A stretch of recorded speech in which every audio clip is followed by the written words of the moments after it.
ప్రభునందు ప్రియమైన దేవుని బిడ్డలారా, మీరంతా ఎలా ఉన్నారు? మీరు రోజు వాక్యం చదువుతూ ప్రార్థన చేసుకుంటూ ఆత్మీయంగా బలపడుతున్నారని ఆశిస్తున్నాను.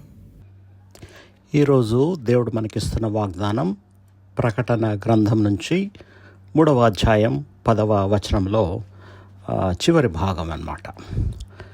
ఈ వాక్యంలో ఏముందంటే, నీవు నా సహన వాక్యమును గౌరవించినందున రాబోవు శోధన కాలంలో నేనును నిన్ను కాపాడెదను. ఈ వాక్యం ద్వారా దేవుడు మనతో ఒక గొప్ప వాగ్దానం చేస్తున్నాడు. ఎవరైతే ఆయన మాటను పాటించి సహనంతో నడుచుకుంటారో ఆయన శోధన కాలంలో కాపాడుతాను అంటున్నారు. మన జీవితంలో ప్రతి ఒక్కరికి శోధనలు, పరీక్షలు తప్పవు. కానీ మనం దేవుని వాక్యానికి విధేయత చూపినప్పుడు ఆయన మనకు రక్షకునిగా నిలుస్తాడు. ఫిలడెల్ఫియా సంఘాన్ని దేవుడు ప్రశంసించాడు. ఎందుకంటే ఆయన వాక్యాన్ని వారు గౌరవించారు మరియు నమ్మకమైన సాక్షులుగా నిలిచారు. ఈ వాగ్దానం మనకు కూడా వర్తిస్తుంది. మనం కూడా ఆయన మాటను గౌరవించి విశ్వాసంతో నడిచినప్పుడు దేవుడు మనలను రక్షించగలడని చెప్పబడుతుంది. ఈరోజు మనం విచారంలో ఉండవచ్చు, సమస్యల్లో ఉండవచ్చు.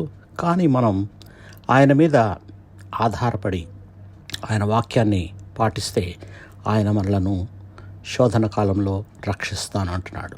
ప్రార్థన చేసుకుందాం. మమ్మల్ని మిక్కిలిగా ప్రేమించిన మా ప్రియ పరలోకపు తండ్రి, ఈరోజు మీరు చెప్పిన వాగ్దానాన్ని మా హృదయాల్లో నిలిపినందుకు ధన్యవాదాలు, కృతజ్ఞతాస్తుతులు.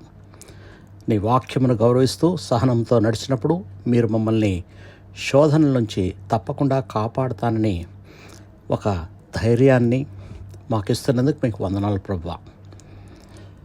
శోధనలో కూడా మేము మీ మీద ఆశ్రయం చేయగల గుండెను దయచేయండి. నీవు రక్షించేవాడవు, మమ్మల్ని విడిచిపెట్టని దేవుడవు. నీ వాక్య ప్రకారము మేమందరము జీవించినట్టు మీ కృప మా మీద అనుగ్రహించమని మా ప్రభువు మీ ప్రియకుమారుడైన యేసుక్రీస్తు పరిశుద్ధ నామంలో ప్రార్థించి వేడుకొనుచున్నాము తండ్రి. ఆమేన్. మీకెవరికైనా ప్రార్థన అవసరత ఉంటే నా వాట్సాప్ నెంబర్కి మీరు మెసేజ్ చేయండి. +965 9472 4454. దేవుడు మిమ్మల్ని సమృద్ధిగా ఆశీర్వదించి బలపరచునుగాక. ఆమేన్. God bless you all.